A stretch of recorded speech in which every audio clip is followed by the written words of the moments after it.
Բարոյականությունը հոգևոր պրակտիկայի հիմքն է։ Բարոյականությունն ընդհանրապես ներդաշնակ կյանք վարելու ջանք է։ Այն ավելի շուտ դինամիկ ուժ է, քան ստատիկ։ Հնարավոր չէ որևէ վստահությամբ ասել, թե այն բարոյախոսով դիմակայել է 2000 դրամ կաշառքի գայթակղությանը, կկարողանա դիմակայել նաև 20 միլիոն դրամի գայթակղությանը։ Կյանքի նպատակը ոչ թե պարզապես ստից խուսափելն է, այլ այն, որ ստելու հակումն իսպառ վերանա մարդու մտքից։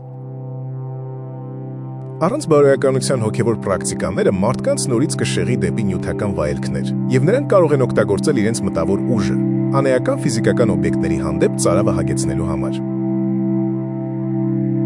Յաման բաղկացած է 5 սկզբունքներից՝ ահիմսա, սատյա, աստեյա, բրահմաչարյա եւ ապարիգրահա։